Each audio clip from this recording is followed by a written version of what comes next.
26일, 그러니까 다음 주 화요일인데요. 법원의 영장실질심사 통보를 받은 이재명 대표는 출석 여부를 놓고서 고심하고 있는 것으로 전해졌습니다.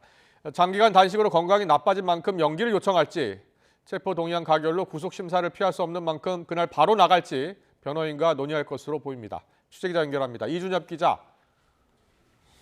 네, 국회입니다. 이 대표 측 입장이 나왔습니까? 네, 아직 결정된 건 없는데요. 법원의 통보를 받고 현재 이 대표 측 변호인과 의료진이 관련 사안을 검토하고 있는데 20일 넘게 단식을 이어온 이 대표의 건강 상태가 역시 변수로 보입니다. 법원이 정한 날짜에 출석할지 아니면 뒤로 미뤄달라고 요청할지 등을 놓고 논의를 이어갈 것으로 예상됩니다. 이 대표는 어제 국회를 통과한 체포 동의안에 대해서도 별도 입장을 내놓지 않고 있습니다. 이런 가운데 우원식, 박홍근, 김성환 등 친명계 의원 10여 명은 이 대표가 입원 중인 녹색병원을 찾아 단식 중단을 요청했습니다.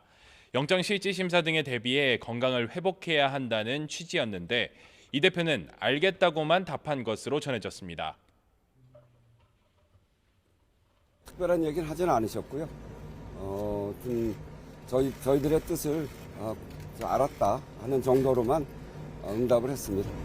그러면 대표님께서는 단식을 오늘부터 중단을 하시는? 그건 잘 모르겠습니다.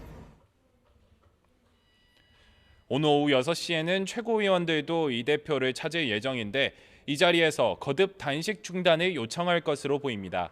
이재명 대표와 박광원 원내대표가 빠진 가운데 열린 민주당 최고위에선 계파 갈등 양상이 수면 위로 떠올랐습니다.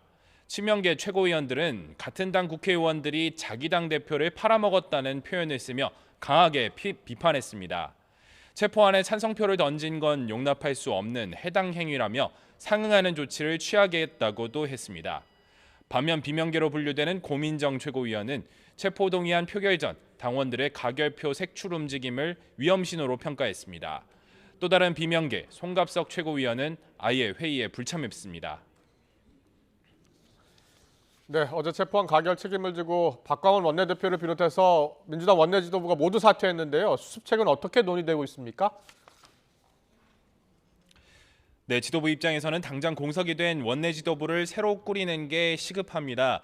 박광원 원내대표 등 원내 지도부가 체포한 가결 사태 책임을 지고 물러났기 때문입니다.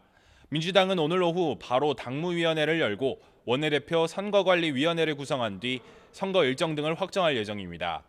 원내대표 선거관리위원장을 맡기로 한 변재일 의원은 YTN과 통화에서 당 지도체제 공백 이야기가 추석 밥상에 안 올라가게 하겠다면서 신속한 차기 원내대표 선출 방침을 밝혔습니다. 국민의힘은 민주당의 내용에 대해서는 말을 아끼면서도 체포한 가결을 두고서는 사법 처리는 법원에 맡기고 국회는 무너진 정치를 복원해 민생을 챙겨야 한다고 강조했습니다.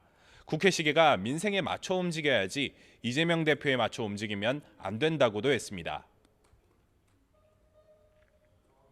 민주당이 방탄이라는 족쇄를 벗어버리고 당 대표 개인을 위한 사당에서 국민을 위한 공당으로 돌아올 기회이며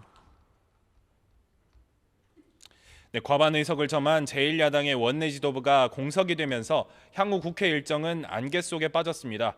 어제 본회의에 오르지 못한 이균용 대법원장 후보자 임명 동의안은 물론 본회의에서 미처 처리가 안 된 90여 건의 법안 등이 남아있는 상태입니다. 지금까지 국회에서 전해드렸습니다.